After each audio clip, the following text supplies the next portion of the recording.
ইসরায়েলের প্ররোচনাতেই ইরানের বিরুদ্ধে যুদ্ধে জড়িয়েছে যুক্তরাষ্ট্র।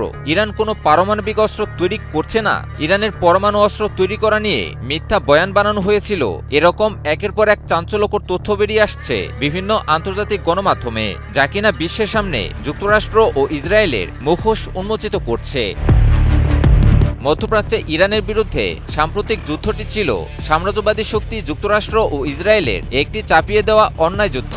সাম্রাজ্যবাদী শক্তিরা কখনোই চায় না অন্য কেউ শক্তিশালী হয়ে তাদের আধিপত্যকে চ্যালেঞ্জ করুক। তারা সবসময় চায় তাদের সামনে বাকি সবাই মাথা নত করে থাকুক। কিন্তু একটি সমৃদ্ধ ইতিহাস ও মর্যাদা সম্পন্ন জাতি হিসেবে ইরানিদের পক্ষে সাম্রাজ্যবাদী শক্তির সামনে মাথা নত করে থাকা বেজায় অসম্মানের। আর তাই যে কোনো আগ্রাসন মোকাবিলায় আগেভাগেই যথেষ্ট প্রস্তুতি সেরে রাখে ইরান। এরই অংশ হিসেবে নিজেদের সক্ষমতা বৃদ্ধি ও সার্বিক ক্ষেত্রে স্বয়ং সম্পূর্ণতার দিকে জোর দেয় তারা। বেশ কিছু ক্ষেত্রে সফল হয় দেশটি, আর এতেই মাথা ব্যথা যুক্তরাষ্ট্র ও ইসরায়েলের।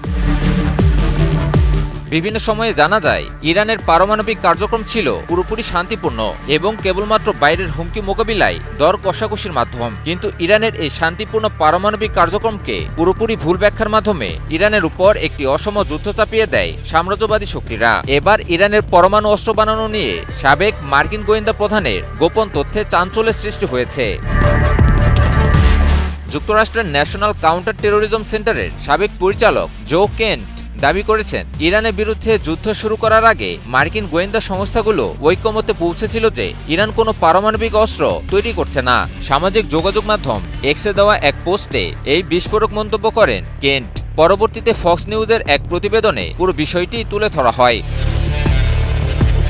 কেন্টের মতে সিআইএ সহ মার্কিন গোয়েন্দারা যুদ্ধের আগেই সঠিকভাবে মূল্যায়ন করেছিল যে আক্রান্ত হলে ইরান মধ্যপ্রাচ্যের মার্কিন ঘাঁটিগুলোতে হামলা চালাবে এবং হুরমুজ প্রণালী বন্ধ করে দেবে। তার অভিযোগ, মার্কিন গোয়েন্দা সংস্থাগুলোর সঠিক ও পেশাদার মূল্যায়ন সত্ত্বেও ইসরায়েলের তৈরি করা মিথ্যা বয়ান এবং এজেন্ডা এই তর্কে জয়ী হয়েছে, যা শেষ পর্যন্ত যুক্তরাষ্ট্রকে যুদ্ধের দিকে ঠেলে দিয়েছে। কেন্টের এই দাবির পরপরই নেট দুনিয়ায় তোলপাড় শুরু হয়।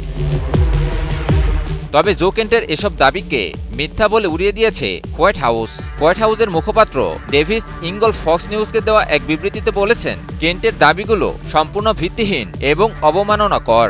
ডেভিস ইঙ্গল জানান, শক্তিশালী প্রমাণের ভিত্তিতে ইরানকে আসন্ন হুমকি বিবেচনা করেই দেশটির বিরুদ্ধে সামরিক অভিযানের নির্দেশ দেন মার্কিন প্রেসিডেন্ট ডোনাল্ড ট্রাম্প।